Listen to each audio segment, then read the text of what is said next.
What's up, everybody? 𝐃𝐑𝐄 with the Northeast Georgia Real Estate Podcast. I'm excited today.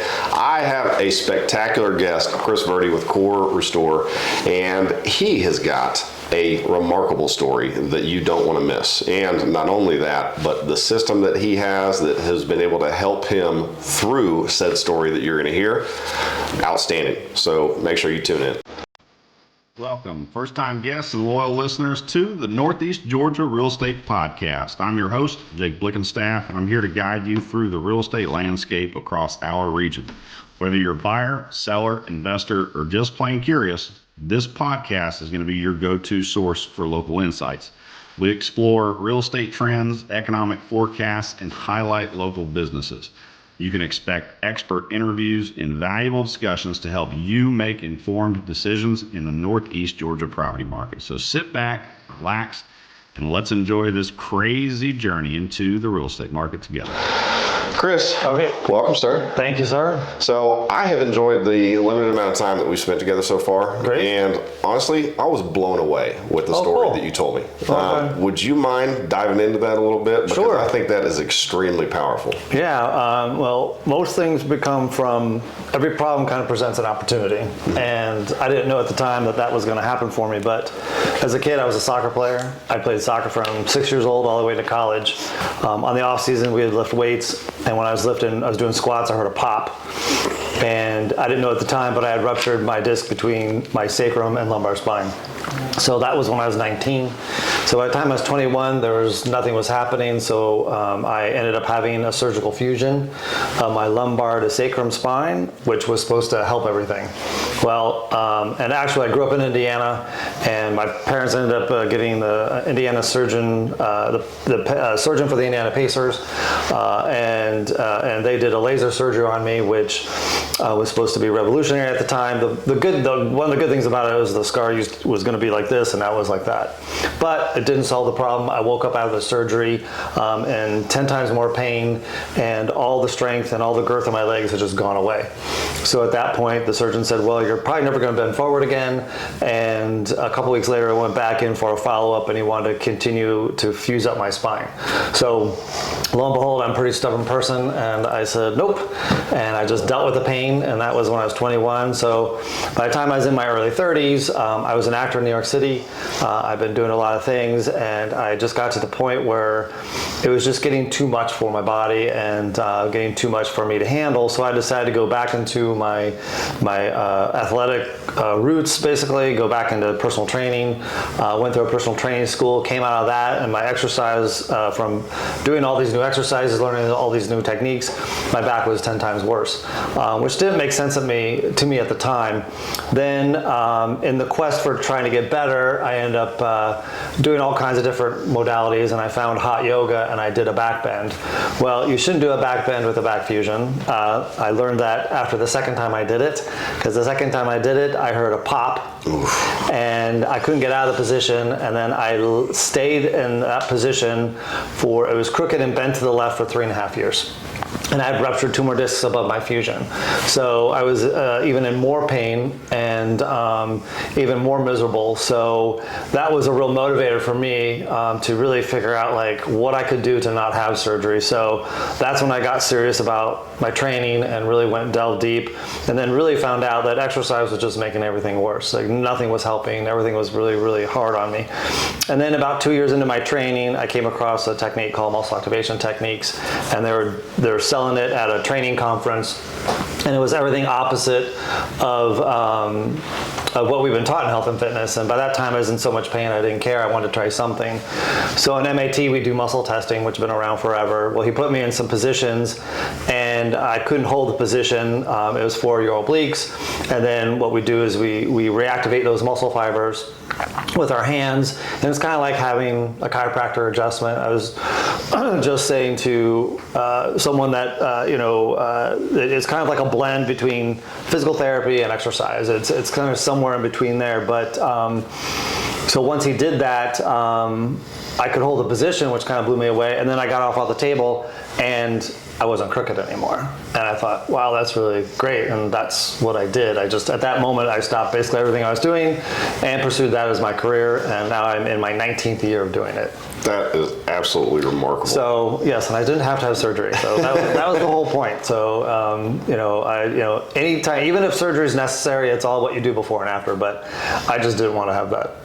I didn't want to do that again. So that was a huge motivator for me. Yeah, I can imagine. Like when you first told me that, like I said, I was blown away because not only have you been through all of it, but you were able to actually endure all of that and then actually simultaneously find the solution yourself that didn't involve surgery, which that's usually the direction that most people go. Yeah, well, that's kind of what we've been taught. And, where a lot of people are stuck in the medical model, right? And I just learned at a very young age that it just wasn't for me. It wasn't working. And so I just was kind of an out-of-the-box thinker.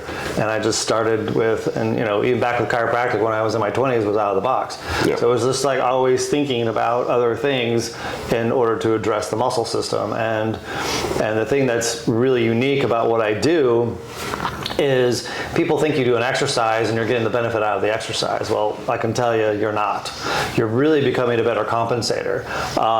And what you want to make sure is the muscles are actually firing and withstanding that force, and they're actually adapting right, because if they're not firing correctly, you're not getting the true benefit out of the exercise. And that's where a lot of people use exercise as this end-all be-all cure for things, and it's just not. That's why a lot of people end up seeking me out, because there's so many things that they try. And a lot of times I get people at their wits' end a little bit because they've tried so many things, and then lo and behold, I come in and start messing with their mind a little bit about how to think differently and trying something differently. And some people it's good for, and other people they just can't change that. But there's definitely options. So let's unpack one of the things that you said. Sure. So you said when people are kind of at their wits' end. So who are your ideal clients that you like to serve, or who potentially gets the most benefit out of you? My ideal clients are really kind of three categories of people. First, I love athletes, being an athlete myself. People who understand what they can't do and then they can do it are very appreciative.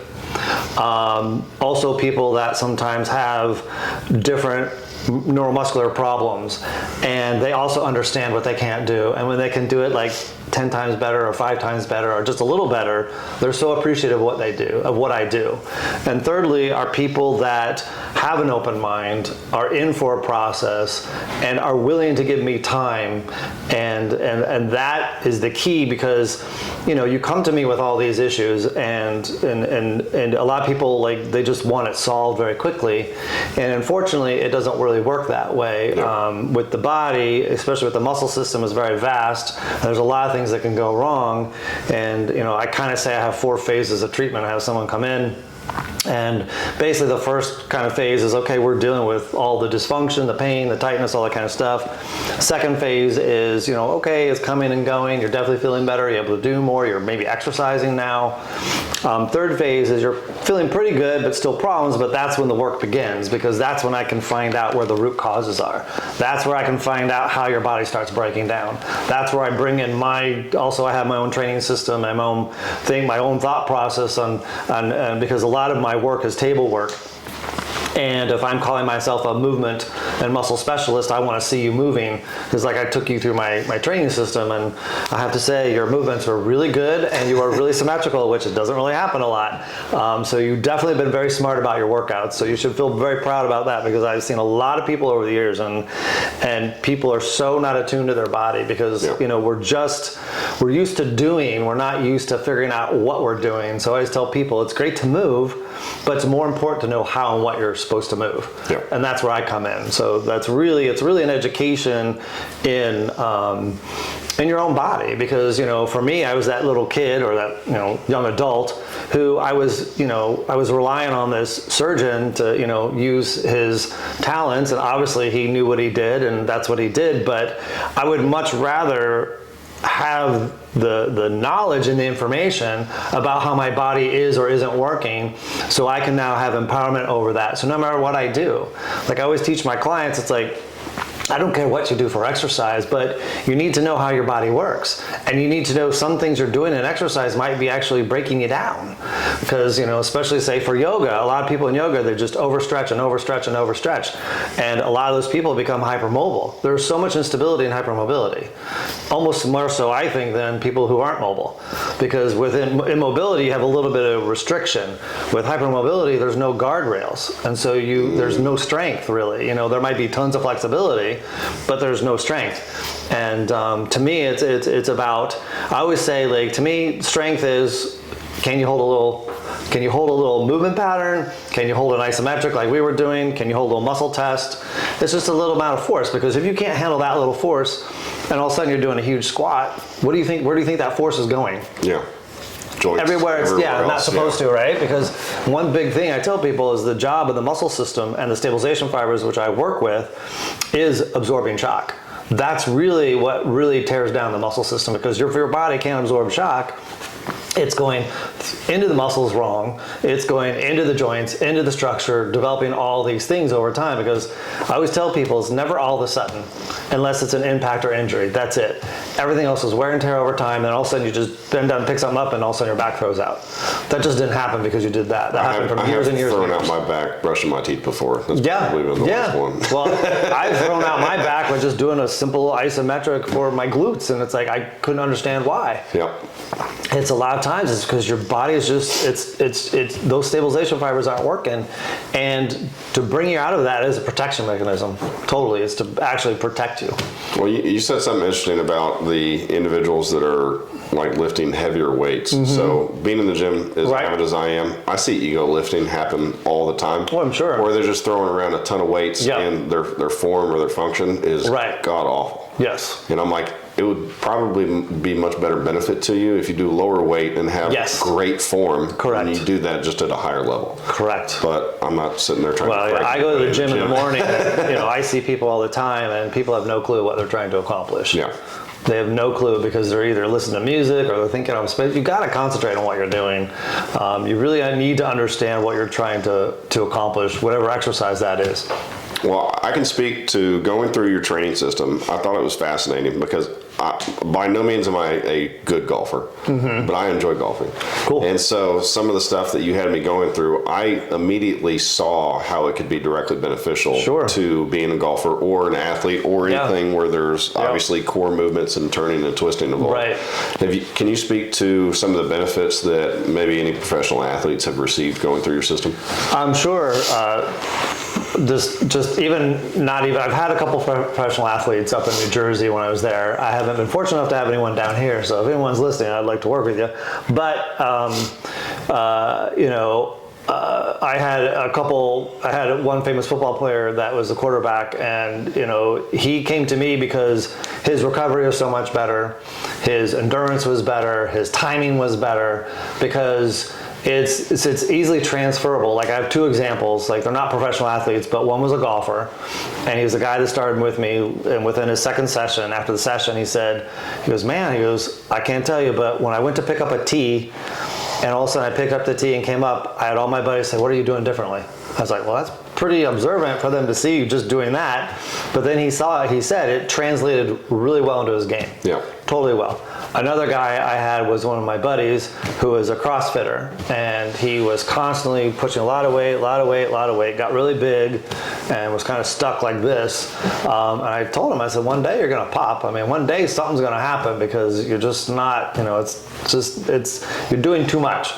So then he came in, and I took him through the training system that I took you in. Well, I can only barely get through his hips and some of his trunk. I couldn't even get through together.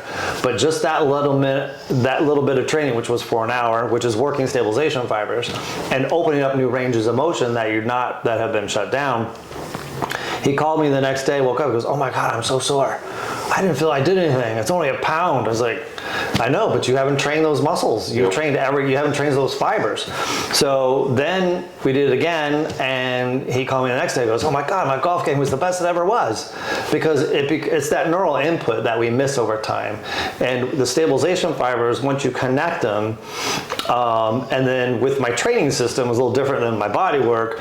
With the training system, you're actually doing it. So you're incorporating not only the nervous system and the brain. You are doing that with my body work, but I found with my training system, because you're having to adjust to it, it's not me adjusting your body, you're actually adjusting to it, then your body's having to figure that out, and then all of a sudden you're changing those patterns in your body. You're changing those pathways that become more permanent, because one of the biggest things I've done is I've developed the training system, which is great.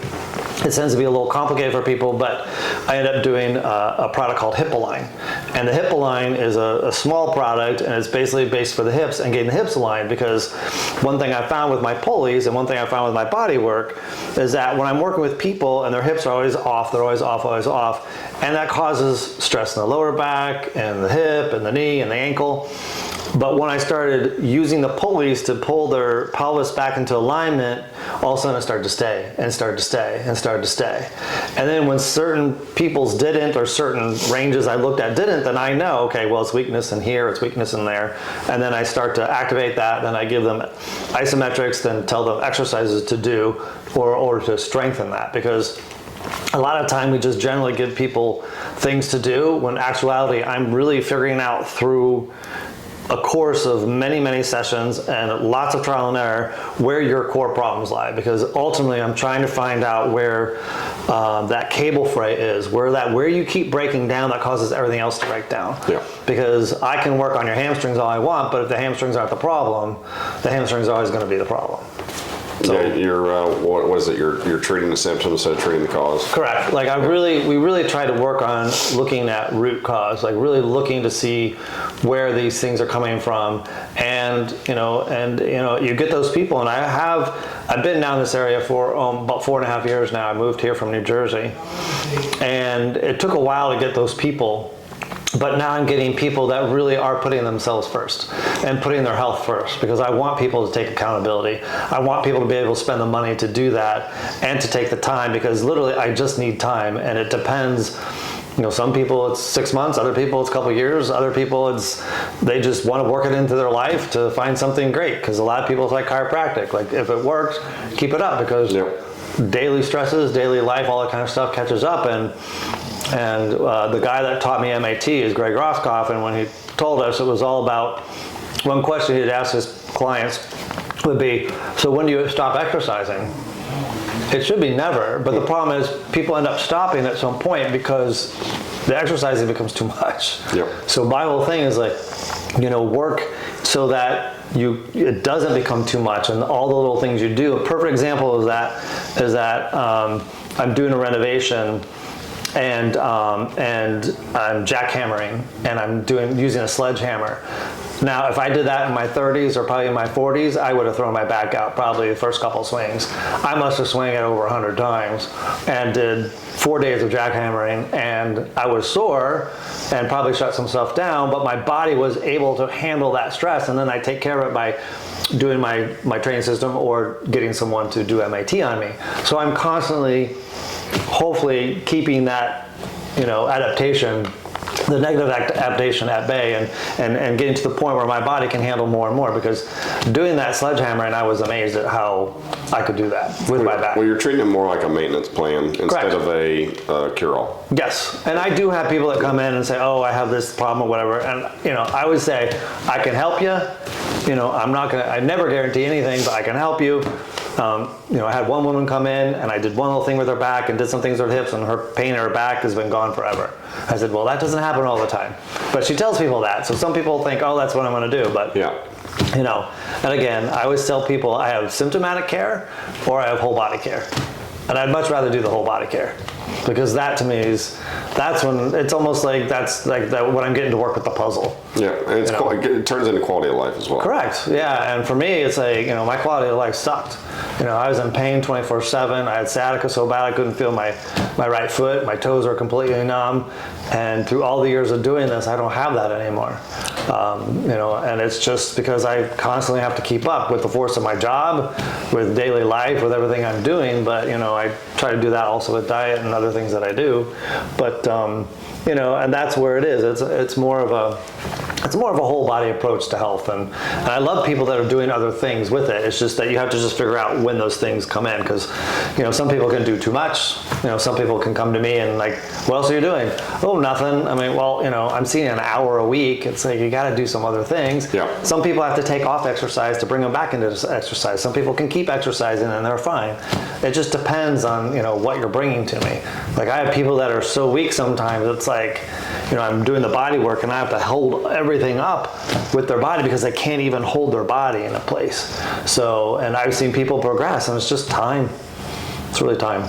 So you had, like, your initial story obviously had some challenges in that. Oh, yes. Now let's transition over to being a business owner. Okay, a lot of challenges. Can you speak, are there any challenges throughout the process that you've been doing this that really stand out in your mind that are like, man, that almost killed me, that was tough? I think just having my business has been tough because it is so unique of a business that I can't just sell shoes.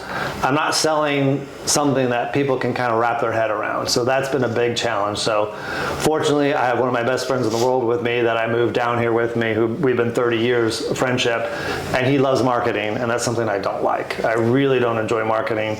And he loves the connections, he loves making connections, he loves reaching out and doing that stuff. So he's literally constantly doing that. So as a small business, you have to have marketing is like so important. Yep. You just have to have you got to find the right kind of marketing. Like for me, advertising in a brochure, in a program, advertising for like a sport, none of that stuff would work for me. Yep. And the second thing for me, it's a word of mouth thing. Like it's experience that really happens for me.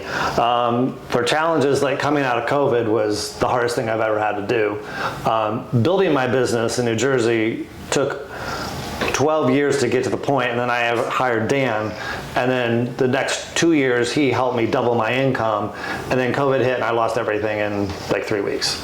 So coming out of that was challenging. I didn't want to do it again in New Jersey. I wanted to move somewhere else. That's why I chose Georgia.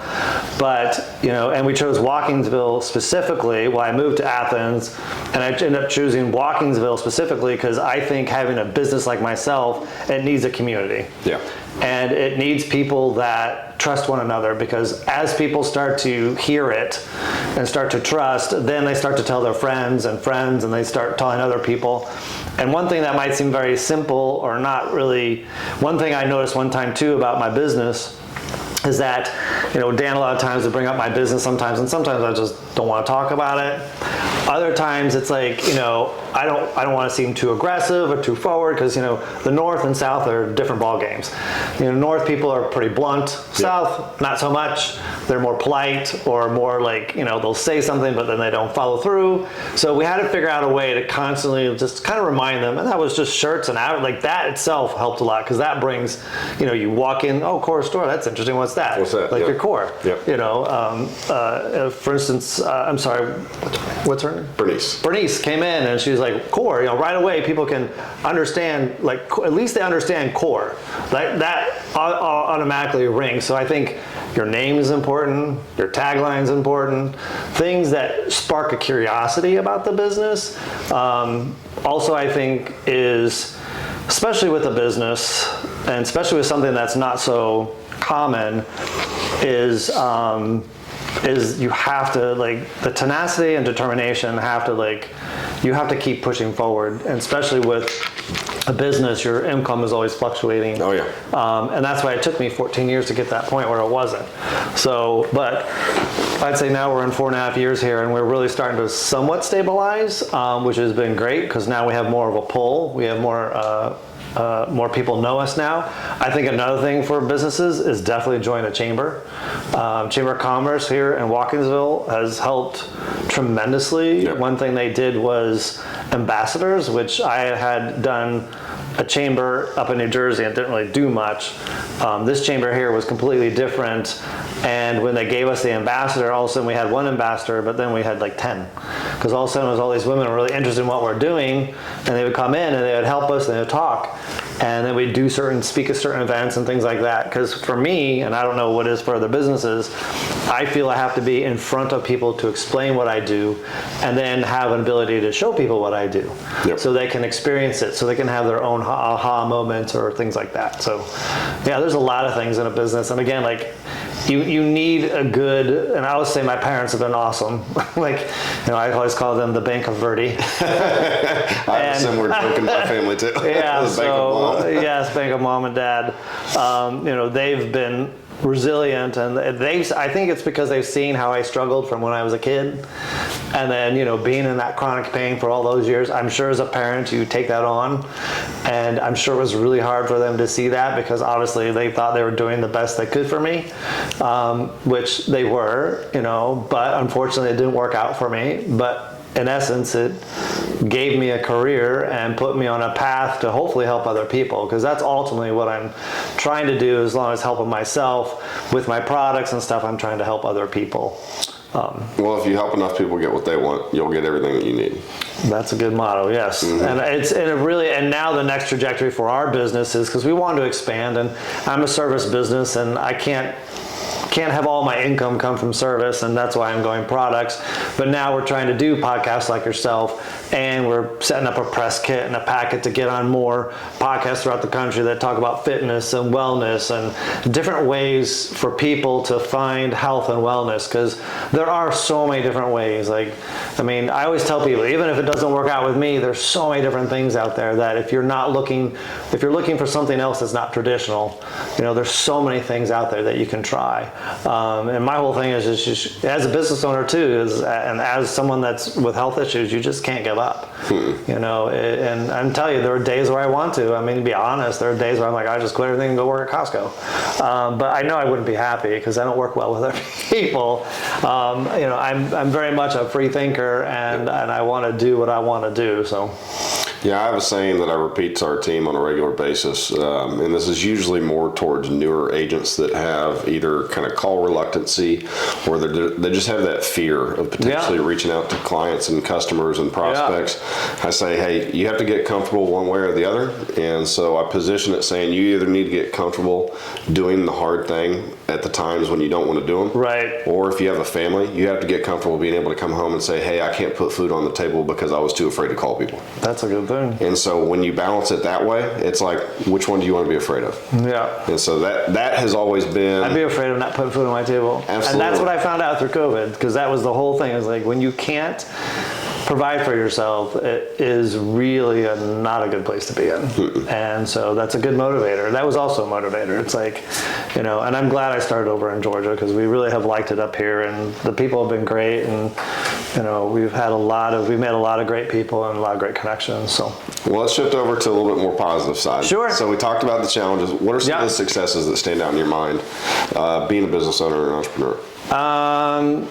So I think one of the successes is I've learned that, you know, when things don't work out, that I'm trying different things, like developing my product. Like, that has been a huge success for me. We just did a trade show in Houston, and we presented it in front of APTA, which is the American Physical Therapy Association. And I was so happy I did that, because it really took all my talents and put it in one thing. My acting talents, my invention talents, you know, just speaking my story, my background.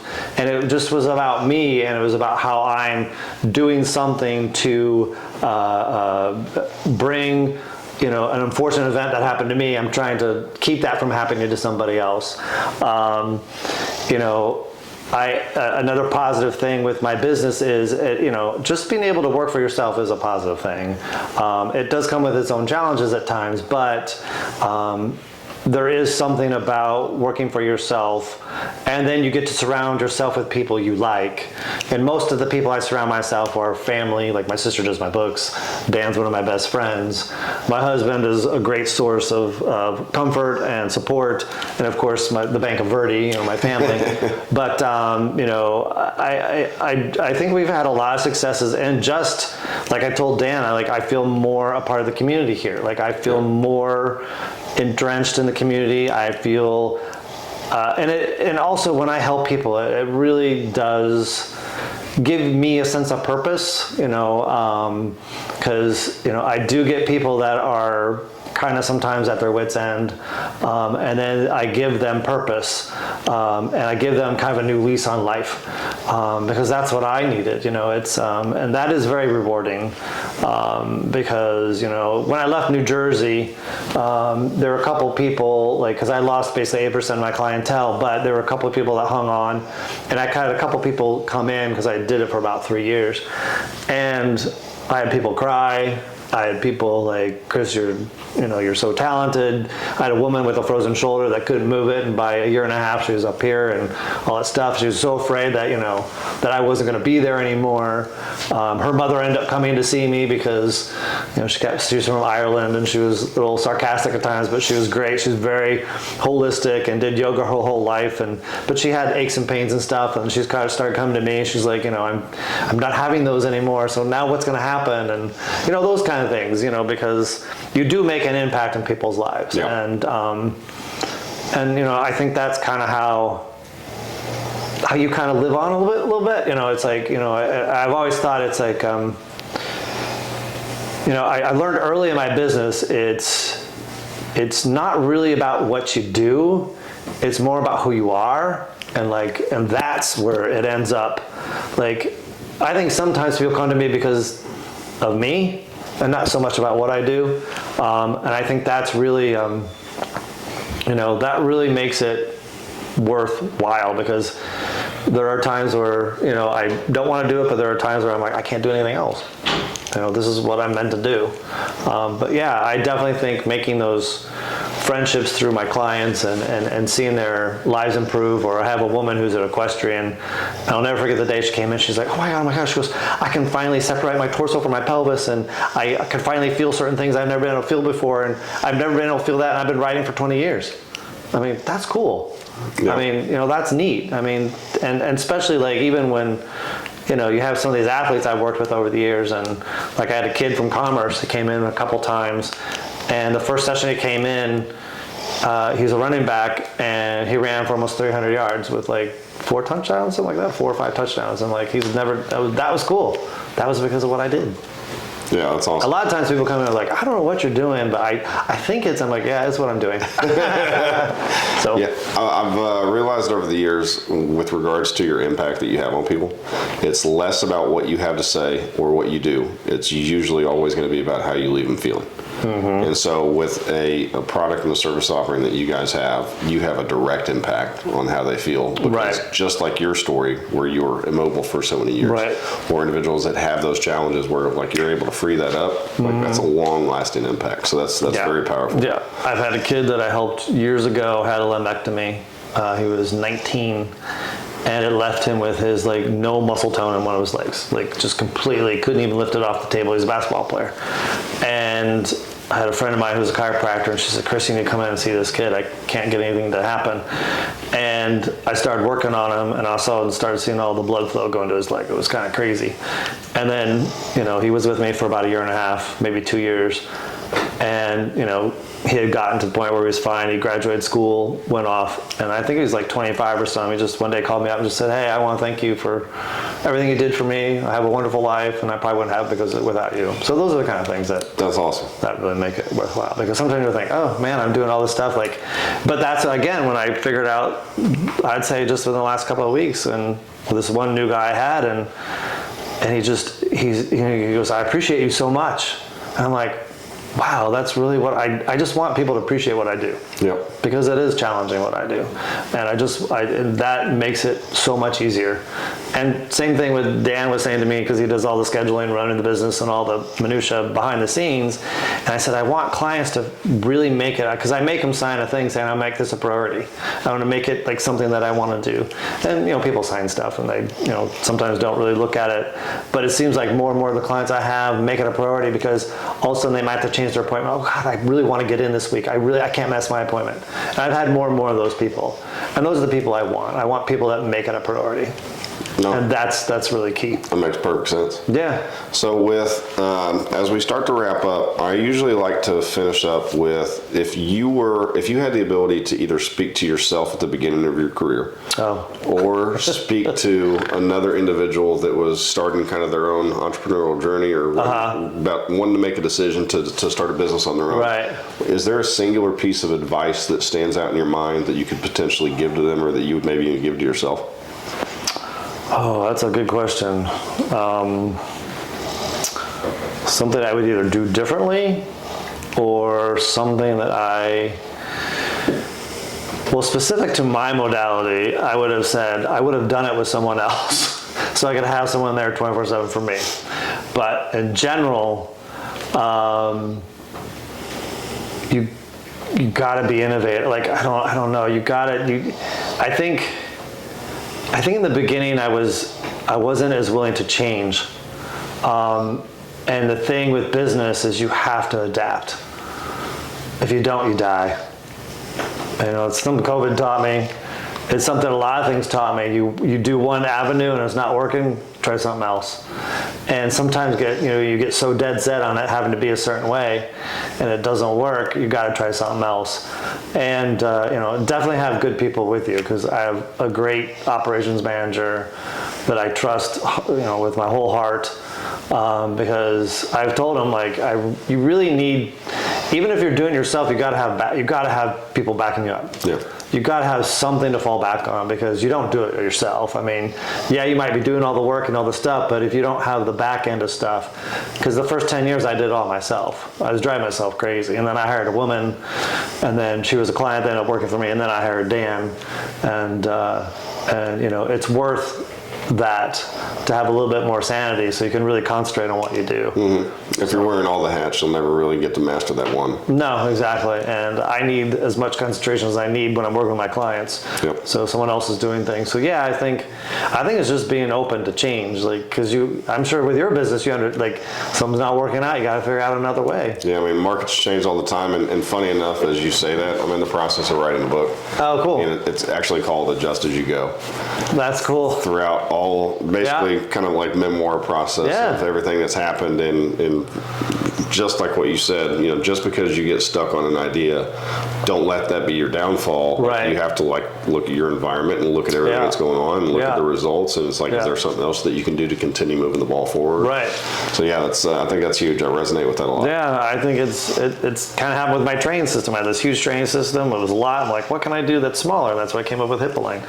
So it's like, it's always trying, and I have so many different ideas. The only thing is, I need money, which, eventually comes, but, ultimately I have, and I think too, one thing that is important, maybe you don't know in the beginning of your business, but one thing, I used to work with a business coach, and that helped me tremendously. Oh, yeah. And she became one of my best friends to this day. Smart woman.